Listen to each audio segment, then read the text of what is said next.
Capítulo 1 del diario de Jonathan Harker.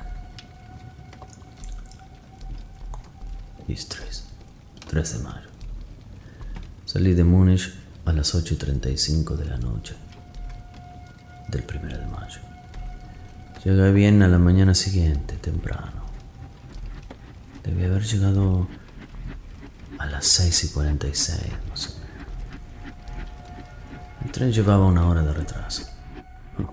Budapest parece un lugar maravilloso, a juzgar por lo poco que pude ver de allá del tren y por la pequeña caminata que di por sus calles.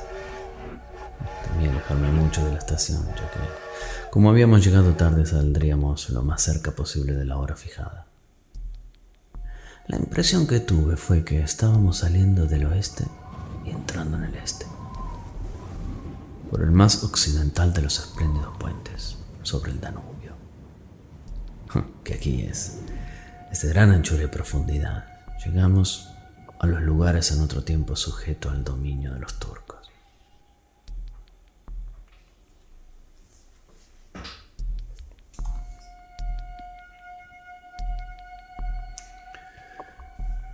Salimos con bastante buen tiempo. Y era noche cerrada cuando llegamos a Klausenburg, donde pasé la noche en el Hotel Royal. La comida. O mejor dicho, la cena. Comí pollo preparado con pimentón rojo, que estaba muy sabroso. Pero que me dio mucha sed a recordar obtener la receta para mí. Le pregunté al camarero y me dijo que se llamaba Paprika Handel, y que como era un plato nacional, que me sería muy fácil obtenerlo en cualquier lugar de los Cárpatos. Descubrí que mis escasos conocimientos del alemán me servían allí de mucho. De hecho, no sé cómo me las habría arreglado sin ellos. Como dispuse de algún tiempo libre cuando estuve en Londres, visité el museo, el British Museum, y estudié los libros y mapas de la biblioteca que se referían a Transilvania. Se me había ocurrido que un previo conocimiento del país siempre sería de utilidad e importancia para tratar con un noble de la región. Y descubrí que el distrito que él me había mencionado se encontraba en el extremo oriental del país, justamente en la frontera de 3 estados: Transilvania, Moldavia y Bucovina, en el centro de los Montes Cárpatos, una de las partes más salvajes y menos conocidas de Europa. Sí. No dormí bien. Aunque mi cama era suficiente cómoda, pues tuve toda clase de extraños sueños. Durante la noche un perro aulló bajo mi ventana, la cual puede haber tenido que ver algo con ello, no sé, ¿no? O puede haber sido también el pimentón, puesto que tuve que beberme toda el agua de mi garrafón y todavía me quedé sediento. Pero ya estaba anocheciendo cuando llegamos a Bistritz, que es una antigua localidad muy interesante. Como está prácticamente en la frontera, pues el paso del Borgo conduce desde ahí a Bucovina, que ha tenido una experiencia bastante agitada, y desde luego pueden verse las señales en ella. Hace 50 años se produjeron grandes incendios que causaron terribles estragos en 5 ocasiones diferentes. A comienzos del siglo XVII sufrió un sitio de 3 semanas y perdió 13.000 personas. Y a las bajas de la guerra se agregaron las del hambre y las enfermedades. El conde me había indicado que fuese al Hotel Golden Crown, el cual para mí, una gran satisfacción, claro. Era bastante anticuado, pues por supuesto yo quería conocer todo lo que me fuese posible de las costumbres del país. Evidentemente me esperaban. Pues cuando me acerqué a la puerta me encontré frente a una mujer entrada en años, de rostro alegre, vestida a la usanza campesina. Cuando me acerqué, ella se inclinó y me dijo: ¿el señor inglés?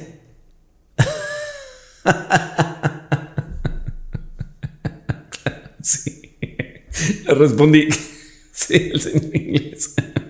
Jonathan Harker. Ella sonrió y le dio algunas instrucciones a un hombre anciano en camisa de blancas mangas, que le había seguido hasta la puerta. El hombre se fue, pero regresó inmediatamente con una carta. Mi querido amigo. Bienvenido al Le estoy esperando ansiosamente. Duerma bien esta noche. Mañana a las 3 saldrá la diligencia para Bucovina. Ya tiene un lugar reservado en el desfiladero de Borgo. Mi carruaje lo estará esperando y lo traerá a mi casa. Espero que su viaje desde Londres haya transcurrido sin tropiezos y que disfrute de su estancia en mi bello país. Su amigo Drácula.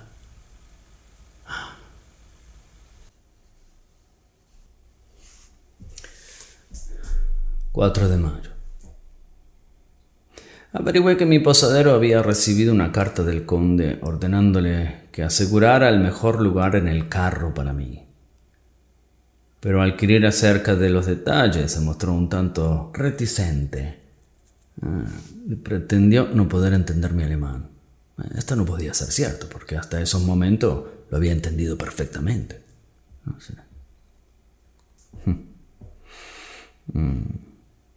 Bueno, por lo menos respondía a mis preguntas exactamente como si las entendiera. Él y su mujer, la anciana que me había recibido, se miraron con temor. Él murmuró que el dinero lo había sido enviado en una carta y que era todo lo que sabía. Pero cuando le pregunté si conocía al conde Drácula y si podía decirme algo sobre el castillo, tanto él como su mujer se persignaron y, diciendo que no sabían nada de nada, se negaron simplemente a decir nada más. Era así. Era ya tan cerca la hora de la partida que no tuve tiempo de preguntarle a nadie más. Pero todo me parecía misterioso y de ninguna manera tranquilizante. Unos instantes antes que saliera, la anciana subió hasta mi cuarto y dijo con voz nerviosa: «¡Tiene que ir! ¡Oh, joven señor, tiene que ir!» Estaba tan en estado de excitación que pareció haber perdido la noción del poco alemán que sabía. Y lo mezcló con otro idioma, no sé, del cual yo no entendí ni una palabra. Apenas comprendí algo, haciéndole numerosas preguntas cuando le dije que me tenía que ir inmediatamente y que estaba comprometido en negocios importantes. Preguntó otra vez: ¿Sabe usted el día que soy? Al que le respondí que era el 4 de mayo. Ella movió la cabeza y habló otra vez: Oh sí, eso ya lo sé, eso no lo sé. Pero, ¿sabe usted qué día es hoy? Al responderle que yo no lo entendía, ella continuó: En las vísperas del día de San Jorge. Y sabe usted que hoy por la noche, cuando el reloj marque la medianoche, todas las cosas demoníacas del mundo tendrán pleno poder. ¿Sabe usted dónde va y a lo que va? Estaba en tal grado de desesperación que yo traté de calmarla, pero sin efecto. Finalmente, cuando cayó de rodillas y me imploró que no fuera. Pero por lo menos esperara, no sé, dijo unos 2 días, para partir. Pero no sé, todo aquello era bastante ridículo. Pero yo no me sentí tranquilo. Sin embargo, tenía un negocio que arreglar y no podía permitir que nada se interpusiera. Por lo tanto, traté de levantarle. Le dije tan seriamente como pude que le agradecía, pero que mi deber era imperativo y yo tenía que partir. Pues me puso el rosario alrededor del cuello y dijo: «Por amor de su madre». Y luego salió del cuarto.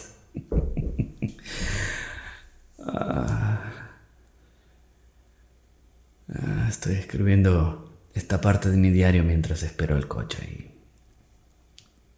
que por supuesto está retrasado. Y el crucifijo todavía cuelga alrededor de mi cuello. No sé si el miedo de la anciana o las múltiples tradiciones fantasmales de este lugar o el mismo crucifijo. Pero lo cierto es que no me siento tranquilo como de costumbre. Si este libro llega alguna vez en manos de Mina antes que yo, que le lleve bien a Dios. Aquí llega mi coche.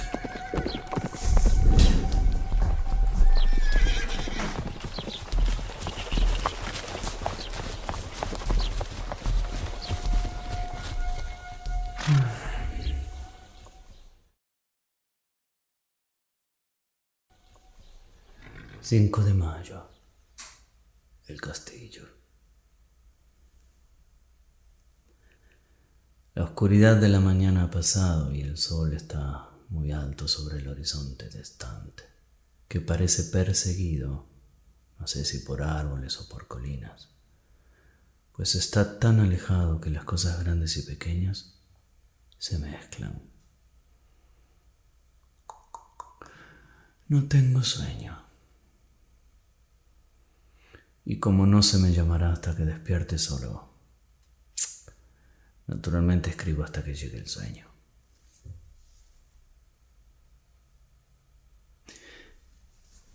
Cuando llegué al coche, el conductor todavía no había tomado su asiento. Y finalmente iniciamos nuestro viaje.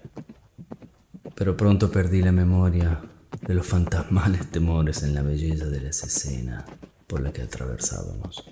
Ante nosotros se extendía el verde campo inclinado lleno de bosques con empinadas colinas aquí y allá, coronadas con cúmulos de tréboles y con casas campesinas, con sus paredes vacías, viendo hacia la carretera. Por todos lados había una enloquecedora cantidad de frutos en flor, manzanas, ciruelas, peras y fresas. Y a medida que avanzábamos, pues ver cómo el verde hierba bajo los árboles estaba cuajada con pétalos caídos.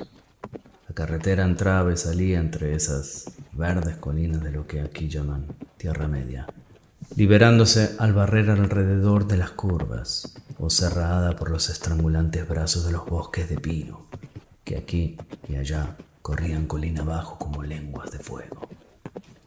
El camino era áspero, pero a pesar de ello, parecía que volábamos con una prisa excitante. Entonces no podía entender a qué se debía esta prisa, pero evidentemente el conductor no quería perder tiempo. Uno de los pasajeros me tocó la mano mientras nos deslizábamos alrededor de la base de una colina y señaló la elevada cima de la montaña, cubierta de nieve, que parecía, a medida que avanzábamos en nuestra serpenteante carretera, estar frente a nosotros.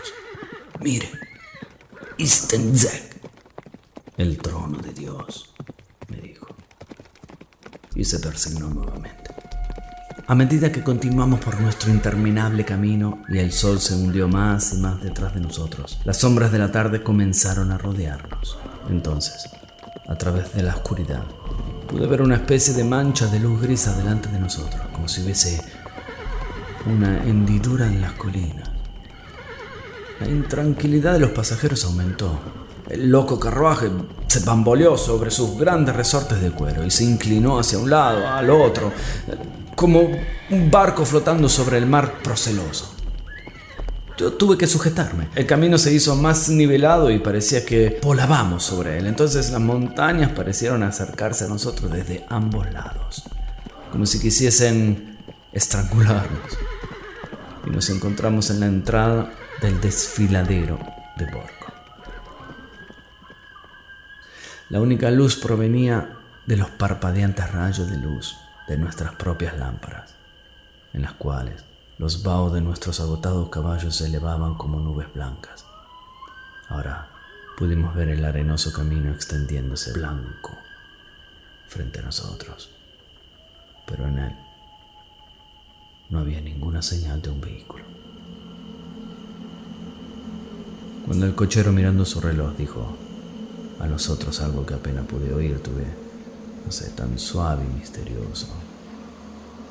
Fue el tono en que lo dijo, creo que fue algo así como 1 hora antes de tiempo. Entonces se volvió a mí y me dijo, en un alemán peor que el mío: «No hay ningún carruaje aquí. Después de todo, nadie espera al Señor. Será mejor que ahora venga a Bukovina y regrese mañana, al día siguiente. Mejor al día siguiente». Mientras hablaba, los caballos comenzaron a piafar y a relinchar y escabritarse tan salvajemente que el cochero tuvo que sujetarlos con firmeza. Entonces, en medio de un coro de alaridos de los campesinos que se persignaban apresuradamente, apareció detrás de nosotros una cerveza. Nos pasó y se detuvo al lado de nuestro coche. Por la luz que despendían nuestras lámparas, al caer los rayos sobre ellos, Pude ver en los caballos que eran unos espléndidos animales, negros como el carbón. Estaban conducidos por un hombre alto, una larga barba grisácea y un gran sombrero negro, que parecía ocultar su rostro de nosotros. Solo pude ver el destello de un par de ojos muy brillantes, que parecieron rojos al resplandor de la lámpara. En los instantes en que el hombre se volvió a nosotros, se dirigió al cochero. Llegó usted muy temprano, mi amigo. El hombre replicó balbuceando. El señor inglés tenía prisa. Entonces el extraño volvió a hablar. Supongo. Entonces que por eso usted deseaba que él siguiera hasta Bukovina.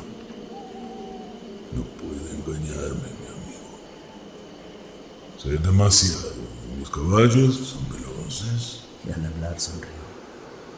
Y cuando la luz de la lámpara cayó sobre su fina y dura boca, con labios muy rojos, sus agudos dientes le brillaron blancos como el marfil.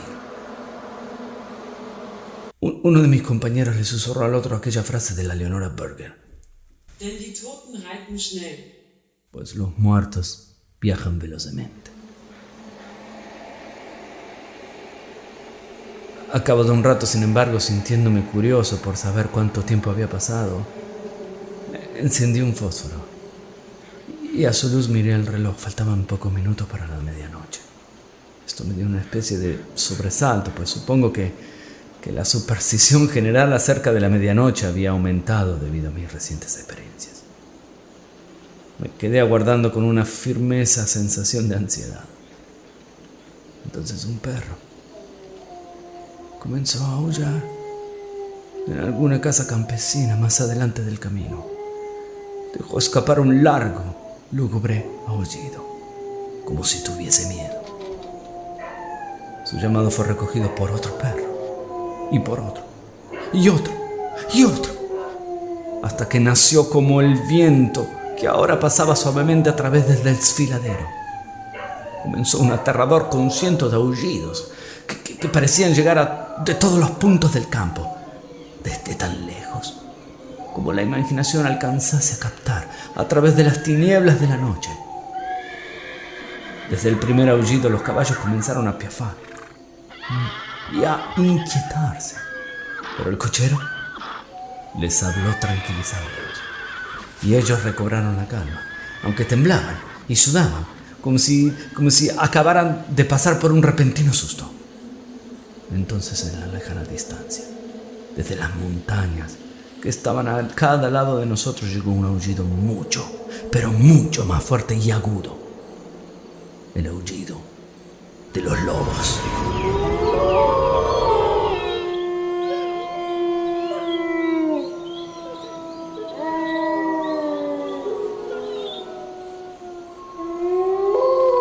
Repentinamente cruzó por una estrecha senda que se introducía agudamente a la derecha. Pronto nos encontramos obstruidos por árboles que en algunos lugares cubrían por completo el camino, formando una especie de túnel a través de cuales pasábamos. Además de eso, gigantescos peñascos amenazadores nos hacían valla a uno y otro lado. A pesar de encontrarnos así protegidos, podíamos escuchar el viento que se levantaba, pues gemía y silbaba a través de las rocas, y las ramas de los árboles chocaban entre sí al pasar nosotros por el camino. Hizo cada vez más frío y una fina nieve comenzó a caer, de tal manera que al momento alrededor de nosotros todo estaba cubierto por un manto blanco. El aguzazo viento todavía llevaba los aullidos de los perros, aunque estos fueron decreciendo a medida de que nos alejábamos. El aullido de los lobos, en cambio, se acercó cada vez más, como si ellos se fuesen aproximando hacia nosotros, por todos los lados. Me sentí terriblemente angustiado, pero no podía hacer nada a través de la oscuridad, no se podía ver nada. Repentinamente, lejos, a la izquierda, divisé un débil resplandor de una llama azul. El cochero lo vio y al mismo tiempo inmediatamente paró los caballos y saltando a tierra desapareció en la oscuridad. Yo no sabía qué hacer, y mucho menos debido a que los aullidos de los lobos parecían acercarse, pero mientras dudaba, el cochero apareció repentinamente otra vez y sin decir palabra tomó asiento y reanudamos nuestro viaje.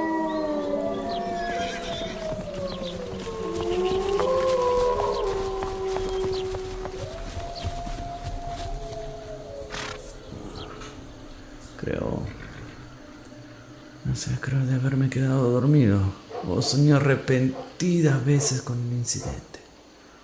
Pues este se repitió una y otra vez. Y ahora, al recordarlo, me parece que fue una especie de pesadilla horripilante. Luego por un tiempo ya no aparecieron las llamas azules y nos lanzamos velozmente a través de la oscuridad, con los aullidos de los lobos rodeándonos, como si nos siguieran en círculo envolvente. Finalmente el cochero se alejó más de lo que había hecho hasta entonces, y durante su ausencia los caballos comenzaron a temblar más que nunca y a piafear y a relinchar de miedo. No pude ver ninguna causa que motivara su nerviosismo, pues los aullidos de los lobos habían cesado por completo.